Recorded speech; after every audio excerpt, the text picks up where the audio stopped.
Mars.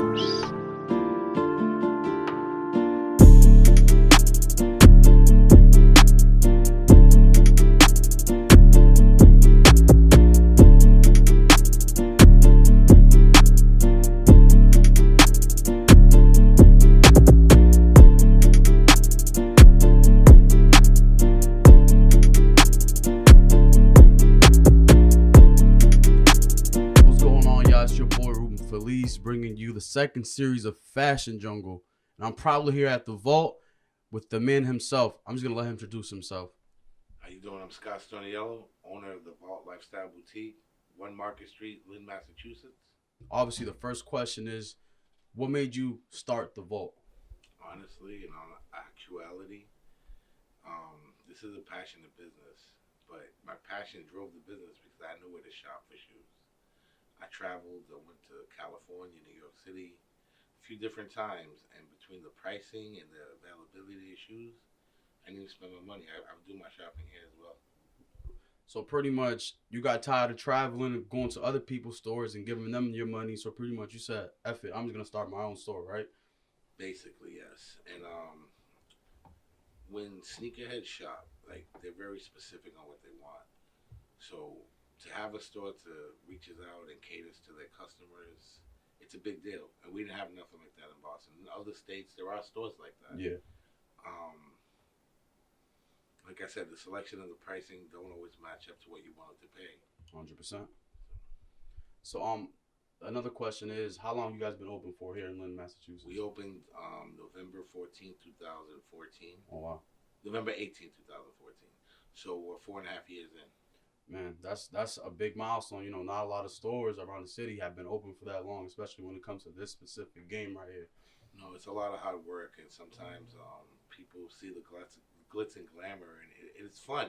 You know, when you do something that you love. I love sneakers, but it's a lot of hard work in turn, and we get a lot of support, and we give back to our customers who support us. And without the support that we receive from the city and customers, we wouldn't have made it 4.5 years. We were able to grow.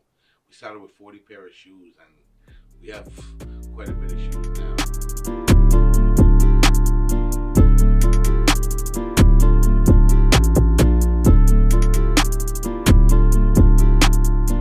Everybody has their first pair of sneakers that started their collection. Like mine's personally was my NMD Oreos, the Pharrell ones. And, yeah, and just a little bit. My account actually went negative on for those to start my sneaker collection, but now I'm 40 pairs deep in like. Did you get them for retail? I did get them for retail. Yes. It was a hard shoe to get for retail at the time. Yeah. At the time, human races were really like a big deal. Yeah. So my question to you now is, what was your first pair of sneakers ever that started this collection that you got right now? Well, they call me OG All on Instagram. That's what these young kids gave me a name on. The reason for that is my first pair of shoes was 1985, the Air Jordan 1s, the first ones that came with a basketball. They were $65. Sheesh. My mother gave me $20 for the shoe. I made the rest of the money collecting cans, stripping copper. When I came home with the shoe, I got the shoes taken away from me because she didn't know where the rest of the money came from. And I got them back eventually, but so I got the nickname OGR from a young kid because of that. Yeah. So I mean, I'm talking about 33 years now, Jordan, rocking with the Jordan brand. So. So it's pretty much been all through and through Jordans, huh? Yes. I mean, I couldn't get them all. It was like once every few years. Yeah. No, it's still it's like that for me right now at the moment. And that's what drives a lot of people. Like a lot of people my age or a few years younger than me, they come back, and when the shoes get re-released, people go for the shoe because they couldn't get it when we were kids. Exactly. Yeah. So there's a lot of nostalgia in turn with the passion of this business. Yeah. So that actually brings me to my next question, which pretty much like, when did you know all right, this is gonna be my lifestyle, reselling sneakers and reselling the street brand? I kind of fell into it when I started buying shoes again. I went through a little period where I wasn't getting shoes, so I missed a lot of shoes. Yeah. And I seen them, and I'm come get this shoe one day. But when I was younger, with Nike Talk and stuff, people didn't resell shoes. You would get your shoes for your friend, charge them for your gas or whatever. And all of a sudden, with eBay, and it changed the world, from toys to shoes to everything. There's collectors for everything now. Yeah. So sneakers are a big collector's item, and again, I don't want to overuse the word, but it's a very passionate thing. So now you can find the shoe you're looking for. I mean, again, you might not like the price, but if you really want something, it's worth what you're willing to pay for it. 100%. So, in terms of that, when I started getting back into shoes, I started seeing these Facebook groups and all these people reselling shoes. And there was a big event at Gillette Stadium in 2014 in April.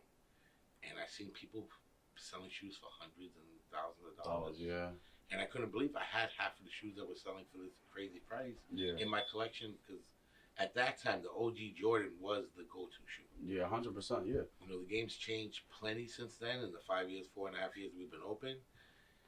Now we just trend with what's hot more than the OGs. The OGs still have a love for it, but there's people that still have a love for it, but it's not what we, what it was. It's not the same, yeah. That was our business, with OG Jordans when we first opened. But we, like I said, we transcended with the times, and now it's about Off-White and everything else, and Yeezys and everything else, and it's different, but it's mainstream now. It's not underground like it was back in the day when it just strictly just OG Jordans coming out. Yes, it was an underground thing, an underground phenomenon, but it hit mainstream. Fashion right now is dictated by people's footwear, and everything, it starts from the feet up with fashion, literally. No, yeah, from men to women, all genres, like from everybody. It's sneakers are in right now. No, 100%. So that kind of just also brings me to my next question. Pretty much the way the sneaker community and like fashion is going, like what's your personal thoughts on like the Yeezys that are coming out nowadays, and like even Puma's on the up and up with like their collaborations. Well, that's Jay-Z. Jay-Z's a smart big businessman. He got into something that's really big, as did Louis Vuitton, as did the Carlisle Group. As this sneaker phenomenon and streetwear phenomenon grows, it hits a plateau sooner or later. But the plateau is getting bigger and bigger. You have all these conglomerates jumping in. They're jumping in for a reason. I mean, Louis Vuitton spent a lot of money on the Stadium Good collaboration. They did a collaboration with Supreme, who they sued for using their logo years ago. But now they see a profit in it. Yeah. So they're jumping into it. Yeah. But that also helps the culture because you widespread the audience. You have Supreme people looking for Louis Vuitton people looking for Supreme. Yeah. And right now, collaborations are everything in our world. If it's not a collaboration, it's just everything else. Literally. Yeah.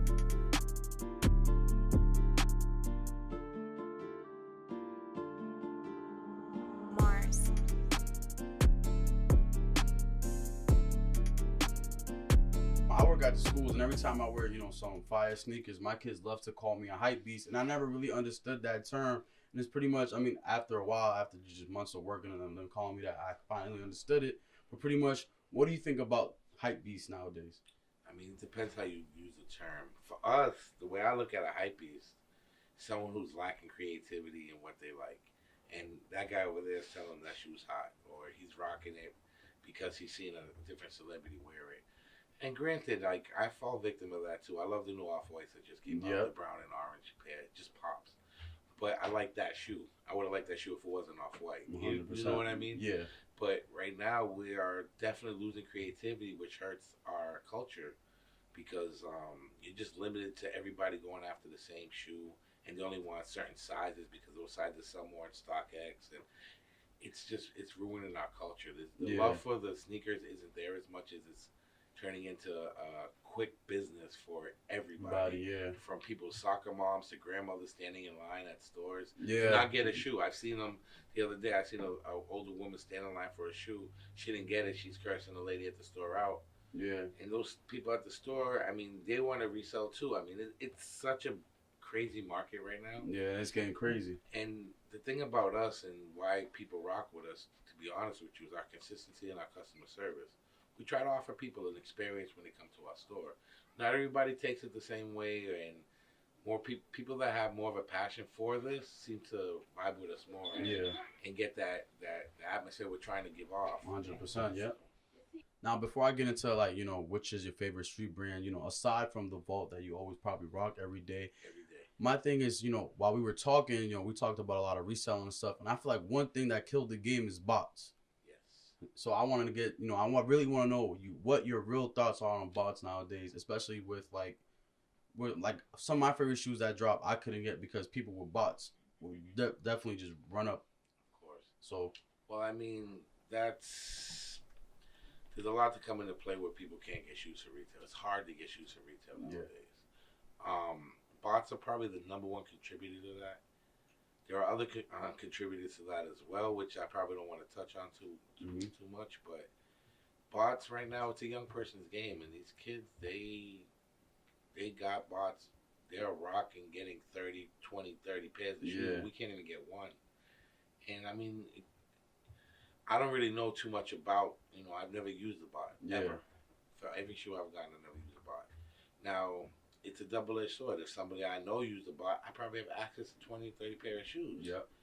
Do I think it's good for the culture? No. Do I think a lot of things that happen is good for the culture? No. But it's the direction we're heading. So either you get a bot, you learn how to use the bot if you want to get some shoes for retail. It's like pretty much you get with it or get lost, correct? All I know is that you can't buy the bot after like the 100th copy because then it's no good. I don't know too much about them. You gotta get it when it's hot. That's what I know. Definitely. So now that brings me to my next question. Again, I'll ask again. So aside from you wearing the Vault, what is your favorite street brand right now? That's all. I'd probably have to go with Supreme, and not because of the hype, because it's been going on since '94.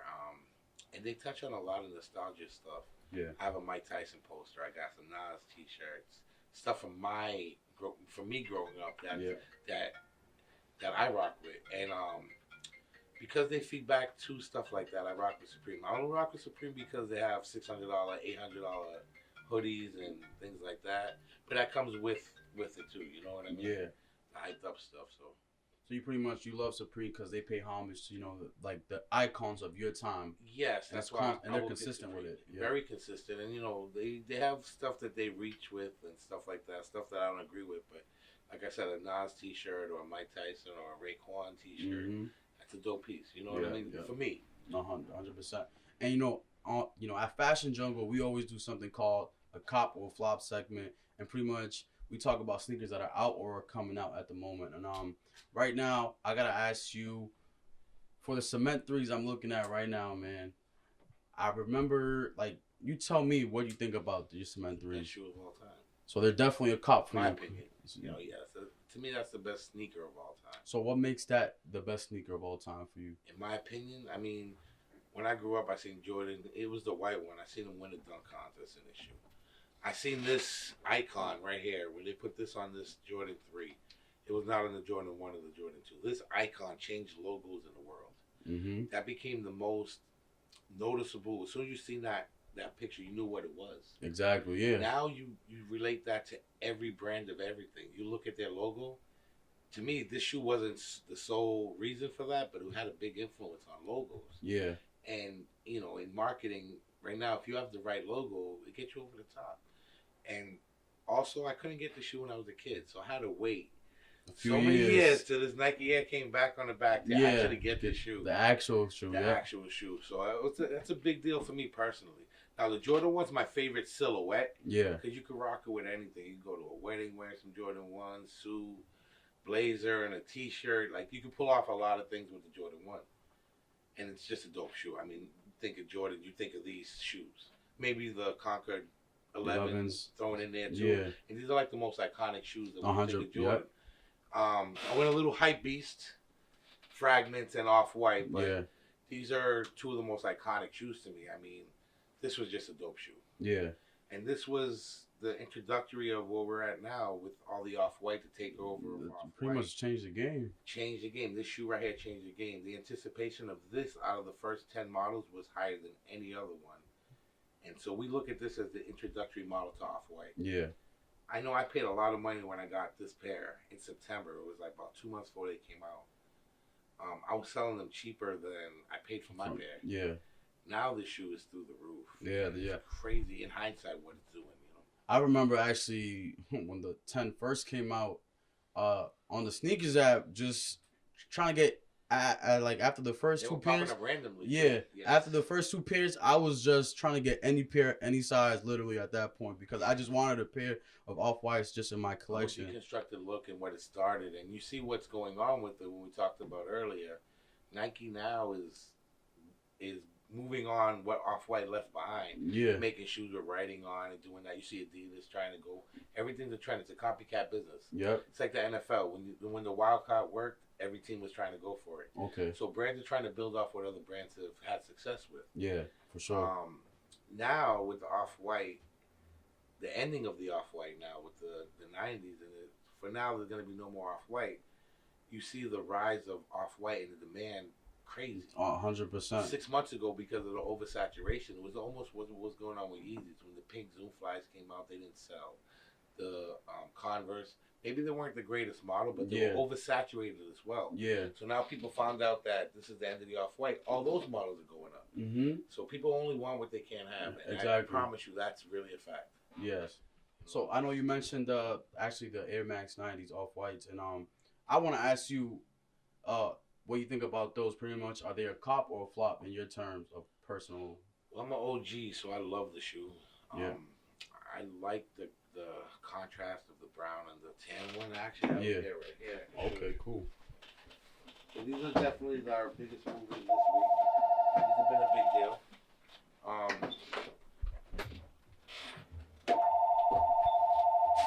They came out in 2 colors over the last week. There's a black pair, black on black pair, which is kind of customary to what the black Off-White series have been. It same look as the Blazer and the Vapor Max, the Air Max, the Air Force One. Yep. So with the other colors, see, they're making shoes in different colors. This is real vibrant. And when you add the laces on it, this there. The pink laces, man, they go crazy. They go crazy. It goes a little harder. We actually got a pair right there already done up with the laces in the case. Oh yeah, I seen it. Yeah, probably got it. So for you, these 2 shoes right here are definitely a cop, right? They're definitely a cop. Okay. I think I remember us talking before we started recording. You said you had a pair of the Yeezy Statics, if I can remember correctly. The reflectives, man, those are really, really hard to get. This is a big shoe right now. It's a big deal. Very limited. So as the Yeezys became more attainable and everybody was getting their hands on creams and salts and butters, this shoe right here, they pulled back on the production. Very, very limited amount of pairs are out there of that. Pretty much, man. So your thoughts on these right here? Personally, I'm not a Yeezy guy. So, but it's definitely a cop because I can't keep them in stock. Those things are in super demand right now. Yeah, these are, to me, I mean, we don't support Yeezy no more because, you know, he'd be supporting Donald Trump and shit, but opinions are never wrong, man. The shoes are fire, man. I'm not gonna hold them. It's a very clean looking shoe. Yeah. And you see what I said about the Copycat League. Yeah. Nike had a lot of success with the Element 87, which had the clear. Yep. And, you know, this shoe is getting a lot of success now. It has a lot of similarities, very light, and, you know, you can play off the clear. So yeah, see, and it's something like I personally noticed until you just, you know, mentioned. I don't know if you can get a zoom in on what he was talking about. Pretty much the Elements, as you said, they had the clear on the side, right? And pretty much that's what, you know, Yeezy ran with. Kind of took the idea, but and had a lot of success. And had a lot of success with it. Those are your last pair too, right? I have actually 2 pairs. Oh, it's 2 pairs left, y'all. The we Vault. Get more in though. Go. You know, we'll definitely be able to get more pairs. Yeah. Real man, the Vault, 1 Market Street, man. Anything you want to close out with? Any advice for, you know, resellers out there or people who just want to do exactly what you want to do right now? You're ready to work hard. Doing this consistently is not an easy thing. Sneakers sell themselves, but being able to get them at a consistent basis and keeping your customer core happy, because like I said, it's very people know what they want and they want it when they want it. And when you can't offer it at that time, we do a good job of getting shoes for people. Yeah. Maybe in a day or 2. And we actually do more concierge service probably than what we have in stock because we're able to get our shoes and get just about anything you want. Albeit it comes with a price, and you know the market's set out there mostly. We try to get it to you on the market because we know you want to wear the shoe. It looks great in our case, but we want to get it on your feet and get you out of here wearing what you want. No problem. Yeah. And you any IG handles, Twitter handles you want to just plug definitely in? Follow us on The Vault Lifestyle on Instagram. You can follow OG All The Vault too. That's my personal. But definitely follow my store, The Vault Lifestyle. We have our Facebook, The Vault Lifestyle Boutique. Twitter, same thing, The Vault Lifestyle. So, you know, get out there, follow us. We have a lot of stuff coming out that you'll only see on if you follow us. Yep. If not, you might have missed out on these for $450. I think they're like $600 now. So $556. So we had them at $450 pre-order. People don't know that if you follow me, so make sure you do that. Make sure y'all follow him, man, for all exclusive pre-orders as well, man. Yo, Scott, I'm very grateful for the time you took out, man. No, thank you. Really appreciate it, man. Visit us. No problem, man. Remember, 1 Market Street, Suite 1A. Suite 1A, The Vault, man. Thank y'all.